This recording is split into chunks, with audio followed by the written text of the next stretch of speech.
What up, everybody? It is Beltway Football brought to you by MGM National Harbor and Oarsman Automotive of Virginia. We appreciate those folks, and you will too. Go check them out.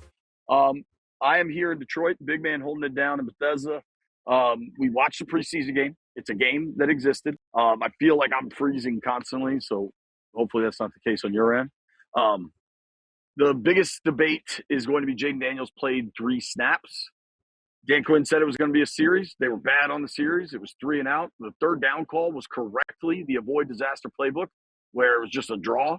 And, I got no issue with him not going back out there. Justin Herbert, the Chargers just did this Thursday night, where he said Harbaugh said 1 series. It was a 3 and out, and he was done.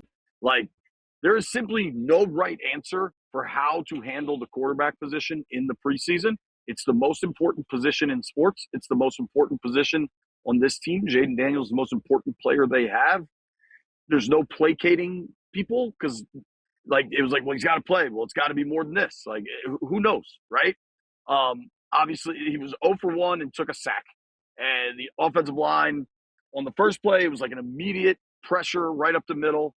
I thought you did a good job of breaking that down, big man. And then on the second play where he was sacked, you had 2 tight ends just not get their jobs done in John Bates and Chigakonkwo. And third down, the call to draw was the correct play. Just get the hell off the field. I don't know. People might be mad. Quinn was like, that was all I was going to do. Jayden's like, I got to listen to the coach. I don't know.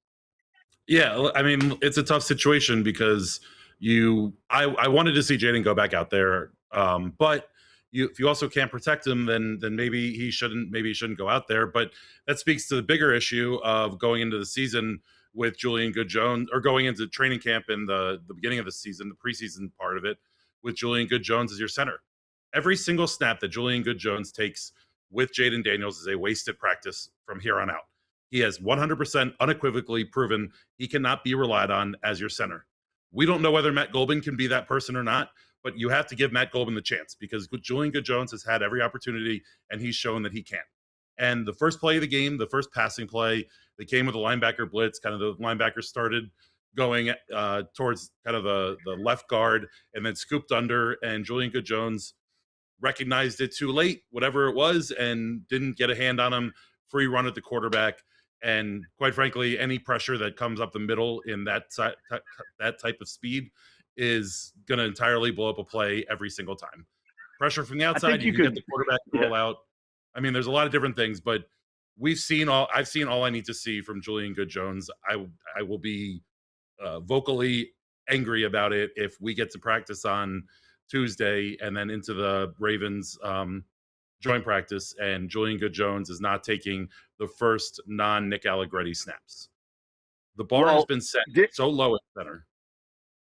Quinn said in his postgame, I don't know if you were able to watch it or what, but he kind of was asked about the O-line, and he said how much he thinks Cosby's playing well, Coleman played well. He said something, and I don't have the transcript, and I don't want to botch it, but he said something to the effect of, we've got to figure out center.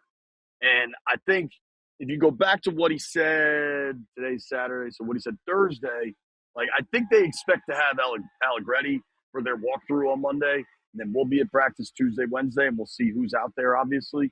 But certainly it's a problem. I don't think Jayden, if Allegretti had been in camp the entire time, never had a calf strain, I still think Jayden's only playing a series. And my point is, I'm not sure any of this is worth it.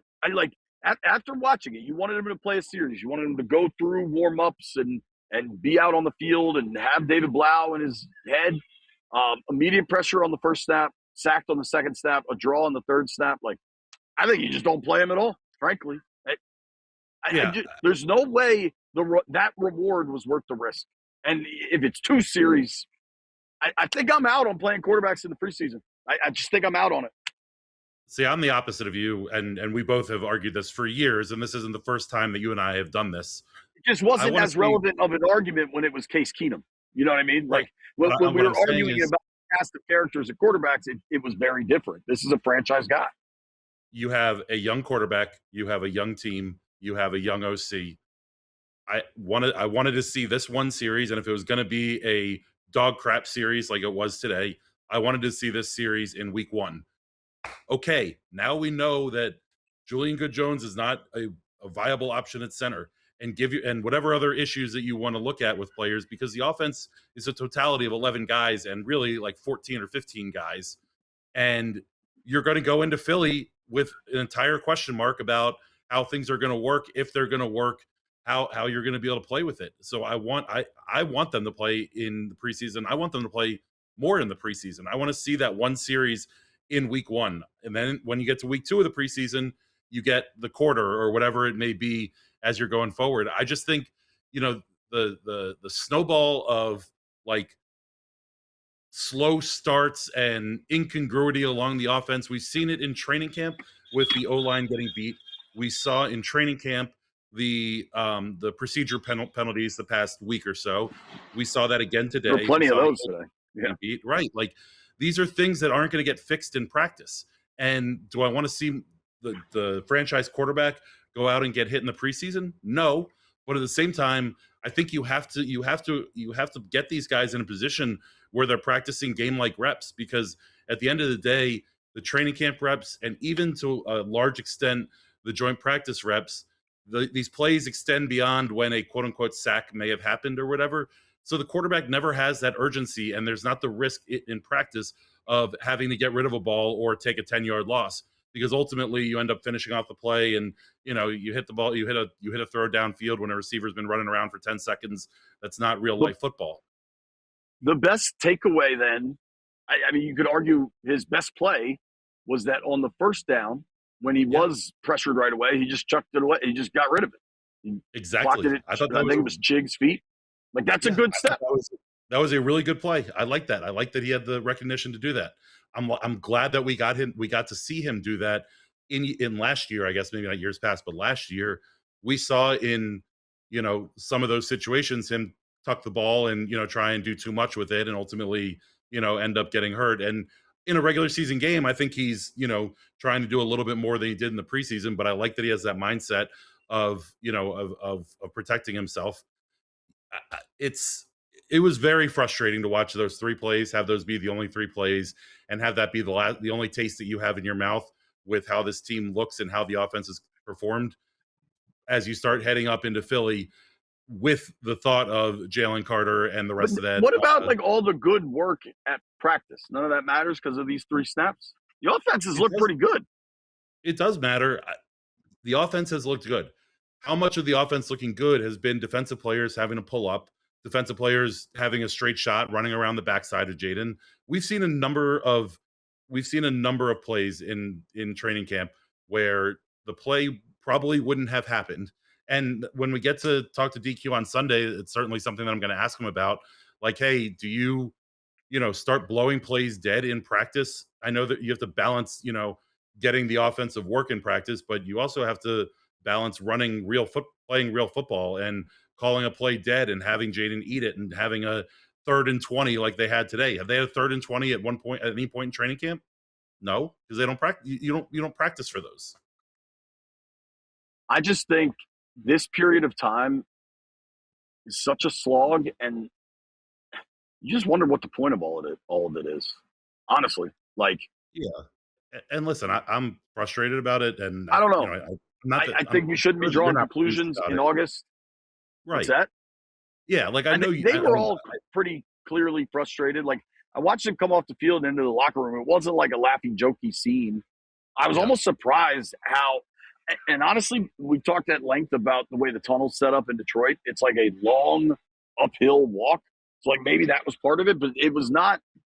No one seemed pleased about anything outside of a couple guys that made big plays. But like defensively, they started great. What about Amik Robertson? What about Josh Josephs? Like, you had to like that. Now Detroit, Dan Campbell, Mr. Meathead, didn't play anybody. Like, Dan Campbell's not playing anybody in the preseason. I don't think there's a right answer for any of it. Yeah, I think the difference. You want to say they're a veteran team? I get that.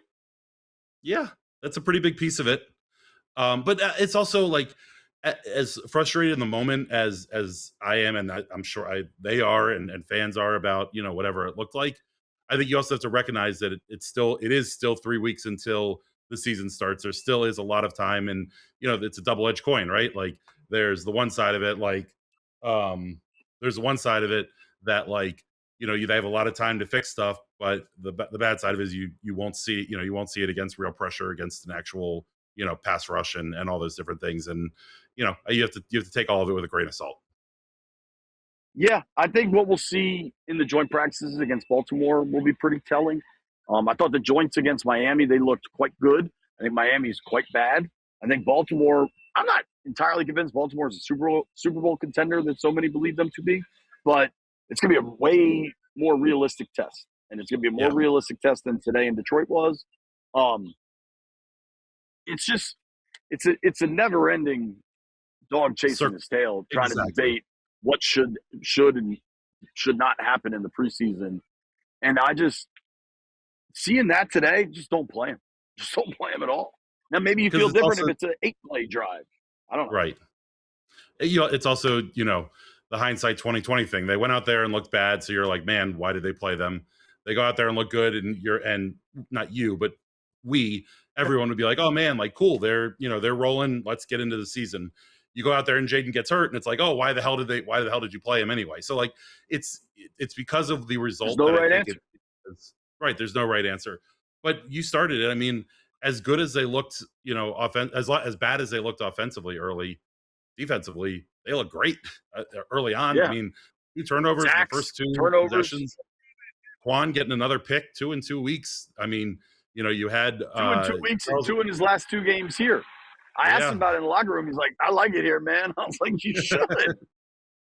Charles Omenihu got some really good pressure around the outside on the play that Quan got the sack on.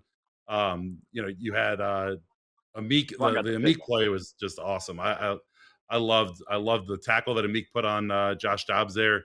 And I really liked most about it was that, like, he had a chance to blow him up in what could have been a personal foul or whatever, and he kind of sized him up, put his shoulder into his chest, and you just saw that ball just pop out. Right. And for Josh Josephs to fall on it, I thought Josh Josephs had the perfect rookie, preseason game. He had the real plus plays where obviously he has a touchdown.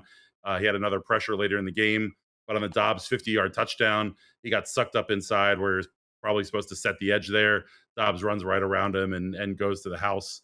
So, like those, that I think for, the playing football guys, I think that those sorts of things are important to see. I don't know if did you see on the Dobbs long touchdown run where Will Harris was? No. So Will was playing a deep safety and he thought it was that inside handoff and booked it at the inside handoff. And, wasn't until Dobbs was 10 yards behind him that he realized that the play was that Dobbs still had it. He was pretty lost on that one. Dude, well, that's a good little segue because I have a note here. What do you make of Steph Diggs wearing 3? I don't know. It's fine. Could be absolutely nothing. Right. But it is weird that he's been wearing 18, and then for the game he wears 3, and Will Harris wears 3. And there are duplicate numbers in the NFL in preseason. Like, that's a thing. I took a photo of it. There were probably 10 guys on each roster wearing dupes. But yeah, most of the guys wearing dupes are not last year's starter. That's what I thought was interesting was Tyler Owens had a great dupes list. Like, that's how many people are wearing duplicate numbers. Tyler Owens had a great play today as well, wearing 18. Killed that kid. He blew up that running back, which was just awesome to see. But like, if you're choosing between Steph Diggs and Tyler Owens for who's going to wear 18, like Diggs gets that number, every time. But if it's Diggs, I'm more saying, does it Percy's on this team for special teams. Like, you saw it on the opening kickoff, the tackle he made. Reeves is clear. Cross is clear. Like, the safety situation gets interesting. Absolutely. I'm not saying that Owens is on the team. I think that he's probably on the outside looking. He might be. He's right on the verge. I mean, he's one of those guys that's fighting for, last couple spots. My point being that Tyler Owens is a younger kid. If it's between him and Steph to wear 18, like Steph would probably get it. Like, Will Harris was last year's starter at 3, and for Steph to Right. come out in 3 is certainly interesting at minimum. I forget who the Steph player had was. one snap, I think. Yeah, Steph paid $100K to wear one in Houston. Houston. So like, Yeah. maybe he's got his checkbook out with Will Harris to get number 3. Who knows? We tried to talk to Diggs after, and he said, "No, I'm going to do one at the end of camp in Ashburn." And I was like, "All right." Terry snuck out because we were talking to Kaliakmanis, who continues to just have this like aw shucks demeanor that I find endearing. I thought he played all right, dude. Like, Dude, you know where I am with Good Jones? I'm there with Sam Hartman also. Like, Kaliakmanis needs the third snap, whatever the third snaps or second snaps are until Mariota gets back. I don't want to see Sam Hartman getting those. Kaliakmanis was what, 11 of 14 for $160. Like, yeah, there it is. There's the graphic. He looked good today. He was helped out with a couple really nice throw to catches. Nick Nash. The Jaden Bradley catch was Bradley had phenomenal. that awesome one-handed catch But too. the throw to Nick Nash was the throw. I mean, Nick Nash just had to catch it. It was perfect. Yeah. I thought he was pretty good, dude. I agree that like at some point the facade of Hartman needs to stop. Like they already told us what they thought last winter when Johnson had to start and they didn't elevate Hartman and they brought in Driscoll. Like you already told us, you already showed us, right? Right. And I think I saw Doug Williams in the tunnel outside the locker room after the game, and I was like, Doug, what'd you think of the rookie? He's like, a lot. I thought that was a cool answer. Of another rookie, what'd you think of Sonny Styles? I thought he was fine. He didn't pop to me, which obviously I would have liked to have seen. I'd like to see him pop in training in a game, but I don't think we're going to see him in. Actually, that's a good question. Do you think we're going to see him in Baltimore? I don't think so, but do you think they throw him out there for a possession or two as a rookie? I don't know. I kind of doubt it, but maybe. Yeah. One thing I did like to see is guys like Maurice Hurst continues to make an impact. Ricky Barber, the big fella Magarayanga. Hopefully, I'm saying that right. Like a lot of these Javonte Jean-Baptiste guys that we've seen Ricky Barber make plays, like made plays again. You already mentioned Joseph's. Like I don't know, man. You don't want to react to too much of anything this time of year. You almost wonder if like the bottom of this roster could kind of get flipped up a little bit. And there's also still another preseason game to go. So the only injury really of note, there was a funny situation where McLaurin goes into the blue tent, and I tweeted it out, and people went nuts, like, oh my God, oh my God, oh my God. And then I was alerted that he was using the bathroom. So then I had to update that. I think that was my first ever update bathroom break tweet. But Terry's completely fine. I got a little sweaty. You know, I got a little sweaty when I saw you say that. That wasn't something that I wanted to see. I tried to update it as fast as I could to de-sweat people. De-sweat. I don't get de-sweated very often. Marga Yanga, he's the international pathway player. We'll just call him TJ. AJ. Number TJ, 59. Yeah. TJ. First of all, it was great to see him make plays in the game.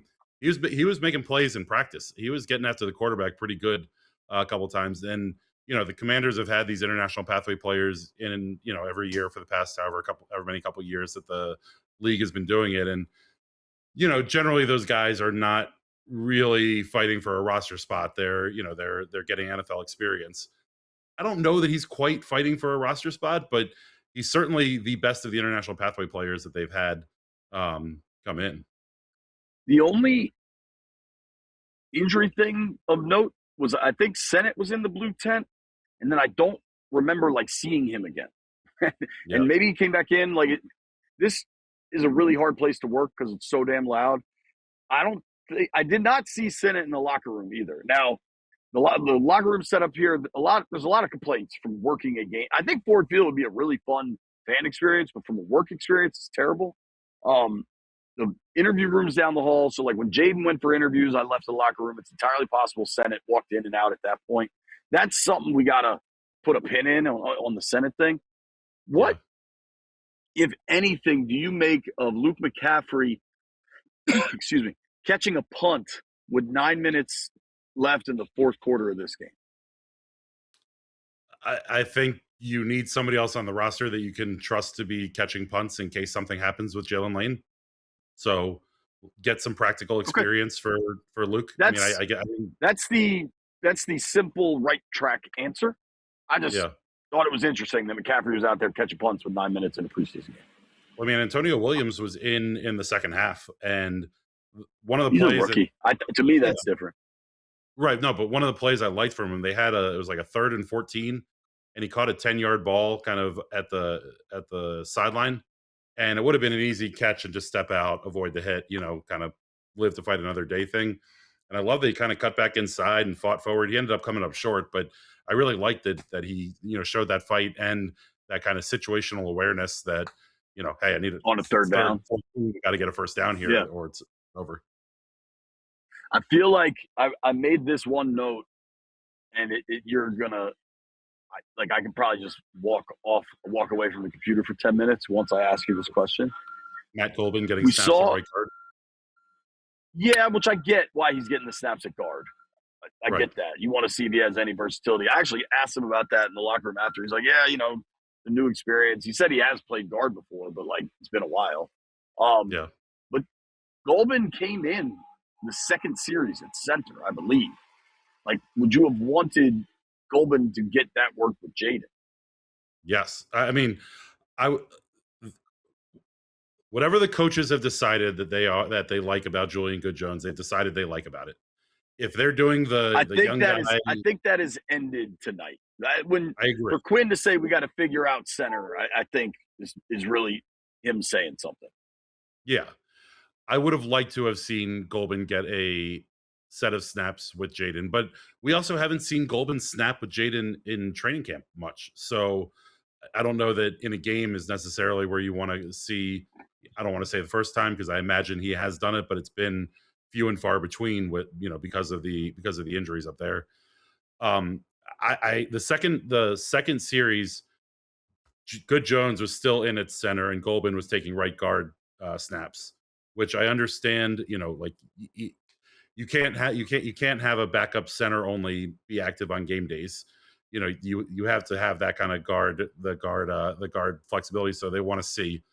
I think it was Reynolds. They had the quick screen pass to the right, where Reynolds just got completely upended, and that was Golden was the lead was the lead blocker out of that, and whoever the safety corner was that ended up making that play ran right around him, and I think that's kind of going to be the knock on Golden is that he's strong in the phone booth, as they say, but the foot speed / quickness to move around as guard, both pulling and getting the second level is always going to be, or at least not always, is going to be an issue, I guess, as we sit here right now.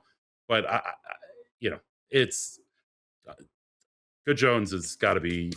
Maybe you keep him on the roster and he's a practice squad guy because he is a good dude. Like the guys like him. You saw him dancing in practice after the touchdowns. Just because he can't be an NFL player doesn't mean that he can't be on a practice squad per se. The name that what? Go ahead. I knew you'd go for 10 minutes on the topic. I'll be real quick on the back end centers. Trey Hill is kind of a center only dude. I've been saying it since he came in. Daniel Brunskill is the eighth-ish offensive lineman that I'm interested in because he does have that center and guard experience. We have to start moving towards starting on Tuesday training camp and quote unquote ends in Ashburn on Tuesday, and then they have practice leading up. But start getting work for guys who are going to be on the 53. Stop this playing around with different combinations and all these different things that I know they like to do. But you got to start getting work for guys who are on the 53 in the different roles that they're going to be playing when they're out there come September 13th. How many games does Allegretti have to play and play at a reasonable level for you to feel differently? 10? 13? 6? It's hard to say what that number is because part of that will also depend on what the backup situation is because the center angst discussion is kind of unproven Yeah, but I'm saying Allegretti. you don't like Allegretti plays the first 10 games of the year. You don't need the backup. Like he's out there playing at a relatively high level. Like at what point can they be proven correct? Or is it already irreparable to you?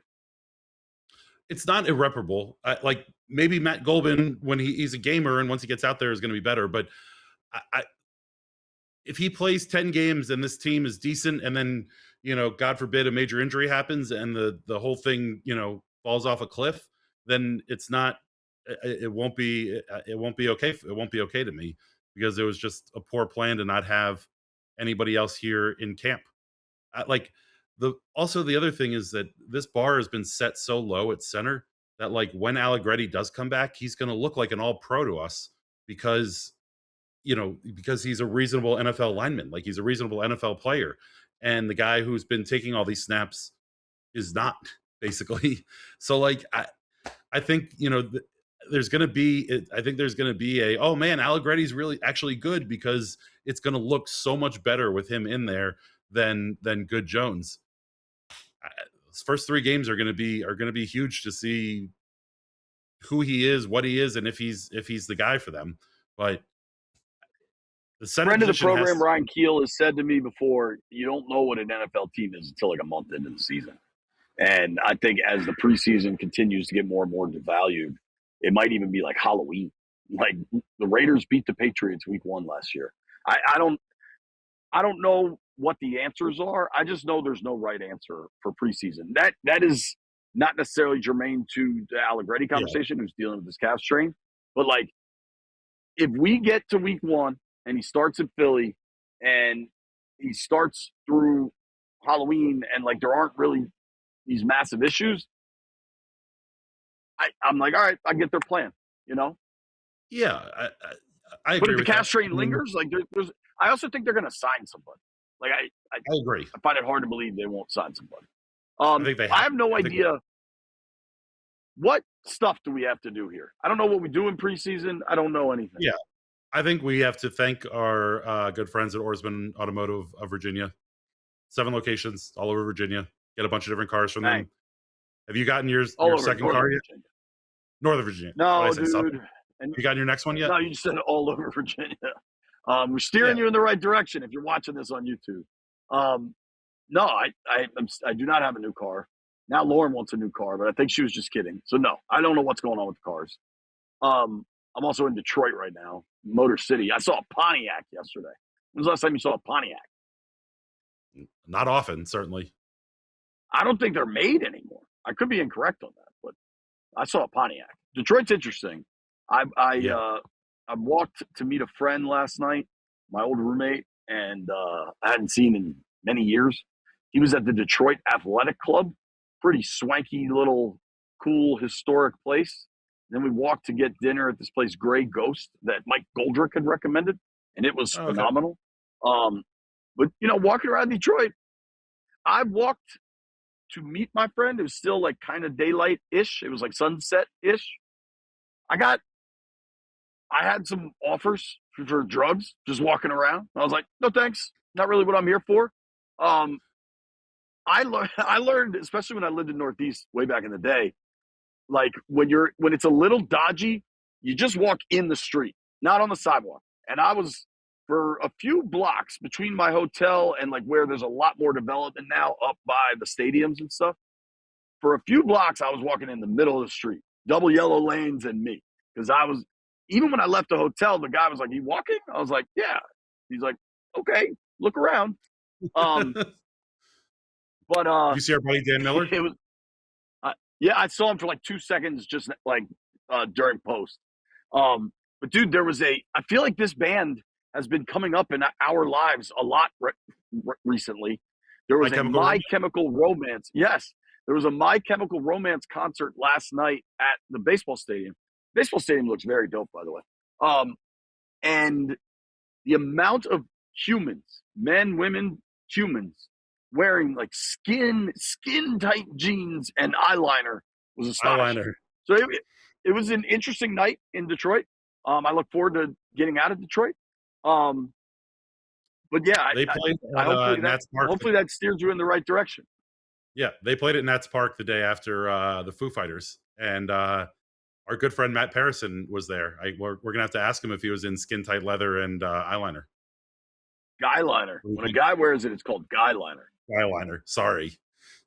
Um, Um, I have a one thing. Are we doing a one thing? We're not. Are we doing game balls? Who the hell gets a game ball for today? Amik yeah, that's Robertson, Amik Robertson, Kaliakmanis. Oh, look, my thumbs up popped up. Quan Martin, I think, also. Sure. Yeah, Juan, for a dude that some had questions on, Juan's I played was well. one of them. We're tapped in now if you're watching on YouTube. Yeah, We have sponsorship graphics that have to get in the show, all right? We're getting tapped in for one thing here. Go get the catfish fingers. JP loves them. I think they're okay. Wings are great, dude. There. They are. It's we're doing the all ears before week 1. So September 9th, I believe, is the date. We're doing a live 1 hour all ears from Tapped. You should come on, hang out. Yeah, I've been. It's a Wednesday night. I kind of think I might Uber because I'll be there. I think the show's 7 to 8, and then it's 8 o'clock. There's a football game on. My family responsibilities on Wednesday nights tend to be lessened because everybody knows I got to tape a show. So might hang out a bit. I think that might be B's hotel room situation, and just go to Ashburn for Thursday after that. But that's a. I think I can do that, but I think you should. Yeah, I think you can get away with it. I have one thing. Hit me up. What's your one thing? So in the tunnel after the game, I see Josh Harris, and he's always cool. Shake hands. He's like, man, it was a lot different the last time we were standing here. And he was you saw him looking around, remembering the moment from the divisional round. And it was just really cool. And then I saw Cosme after the game. If you remember, this is where he blew out his knee in that game.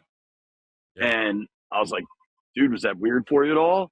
He's like, I didn't think about it until this morning when my wife texted me about it, and just now until you asked me about it. And I was like, well, I'm sorry about that, buddy. Yeah, you had that great package that you put on Twitter with kind of the thoughts back, and it had me start. That was all Derwin, but yeah. Yeah. I posted I knew to ask video. Questions. You what? Yeah, there you go. I saw you in it. You were there. But I was going back, scrolling through my pictures, and I found the video of Josh Harris greeting Jayden outside the locker room after the game, and I posted it. And just seeing all these other fans sending their pictures, their memories from it was pretty cool. My one thing, just because you talked about how terrible the Detroit situation is, I think I've told this story on the podcast before, but I'm not 100% sure. Essentially, from the field to the locker room is this concrete hill that's basically from field level to the top of the first cut up the lower concourse. So it's a pretty steep, long hill up there. And the first year that Albert Haynesworth was in Washington, they played in Detroit. And right at the end of the first half, the Lions were getting ready to kneel. They ran one last run play before they were going to kneel on it.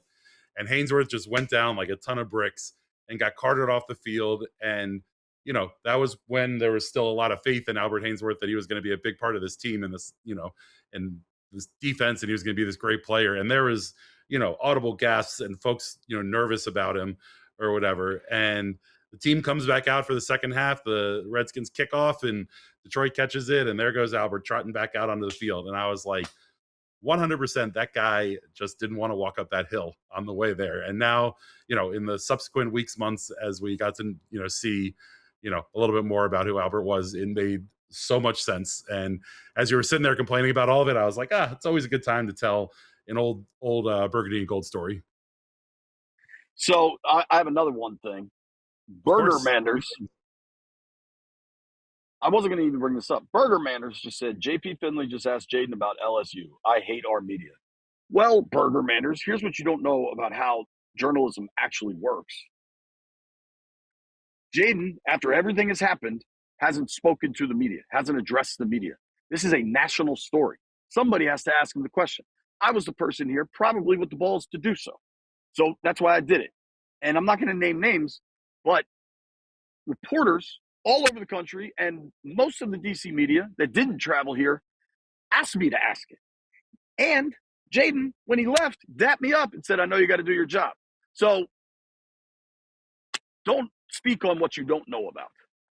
I mean, and it was an opportunity for Jayden to say whatever he wanted.